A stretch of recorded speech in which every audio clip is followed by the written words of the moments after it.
তোমরা জেনে রাখো দুনিয়ার জীবনটা হচ্ছে খেলাধুলা। ছোট বাচ্চা যারা থাকে এরা খেলাধুলা ছাড়া কিছু বোঝে? ওদের কাছে দুনিয়াটা এমনই, খেলার মতো। খেলাধুলা করবো, এটাই দুনিয়ার জীবন ওদের কাছে মনে হয়। আর একটু বড় হলে আল্লাহ, দেখবেন কিশোর কিশোরীরা এখন দুনিয়ায় জীবনের কোনো উদ্দেশ্য নাই, সারাদিন এই বস্তুবাদিতা স্রোতে গা ভাসিয়ে দিয়েছে। ছেলে খেলায় সময় পার করছে, সারাদিন দেখবেন ফেসবুক, ইউটিউবিং, টিকটক, আড্ডাবাজি করা, লুডো খেলা, পাবজি, ফ্রি ফায়ার। ওদের কাছে লাহ মানে মজা, হাসি তামাশা। দুনিয়ার জীবন কি ঠাট্টা? মজা, হাসি তামাশা। আর একটু বুঝ বেশি থাকলে ড্রাগ অ্যাডিক্টেড হবে, গার্লফ্রেন্ডকে নিয়ে ঘুরবে, পর্নোগ্রাফিতে আসক্ত হবে, জুয়া খেলবে, ক্যাসিনোতে যাবে। দুনিয়ার জীবন ওদের কাছে এমন। আরেকটু বড় হলে আরেকটু বড় যখন হবে, ম্যাচুরিটি আসবে, তখন প্রতিযোগিতা, প্রাচুর্যের প্রতিযোগিতা, কে কত বেশি সম্পদ অর্জন করতে পারে, কার কত বেশি জমি আছে, কার কত সুন্দর স্ত্রী আছে, কার কত বড় চাকরি, কার কত বড় সম্পত্তি, কার কত বড় ক্ষমতা, জনবল কার কত বেশি।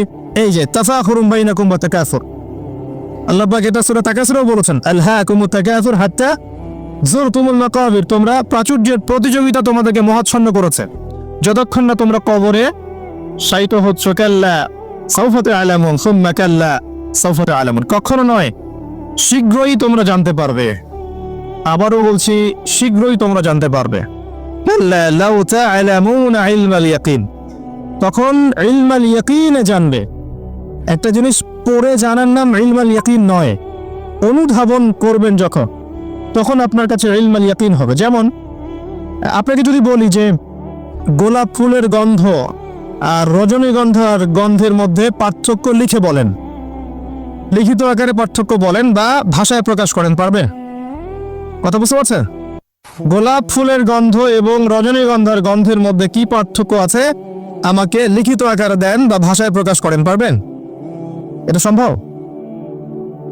মধুর মিষ্টি কেমন আর এই যে আপনার গুড়, এর মিষ্টি কেমন, লিখিত আকারে বলুন বা ভাষায় প্রকাশ করুন, পারবে? কিভাবে পারা যাবে? কিভাবে? যদি আপনি দুইটা ফুল কাছে নেন, নিয়ে দুটার ঘ্রাণ শোকেন, শুকে আপনি বুঝতে পারবেন, অনুধাবন করবেন। ইলমাল ইয়াকিন, এটা হচ্ছে ইলমাল ইয়াকিন। আপনার নিশ্চিত জ্ঞান হলো যে এই গন্ধটা এমন, এই গন্ধটা এমন। পরে আপনি বলবেন অমুকের গন্ধটা গোলাপের মতো আর অমুকের গন্ধটা রজনীগন্ধার মতো। এই যে ইলমাল ইয়াকিন। মধু খান আবার গুঁড়ো খান, স্বাদ যখন বুঝবেন আপনি বুঝে ফেলবেন যে কোনটা কিসের স্বাদ। এই চাক্ষুষ জ্ঞানটাকে বলা হয় কি? ইলমাল ইয়াকিন। কবরের আযাব না ভোগ করলে মানুষ বুঝবে না পরকাল কি জিনিস, ওইটা ইলমাল ইয়াকিন। আমি বুঝে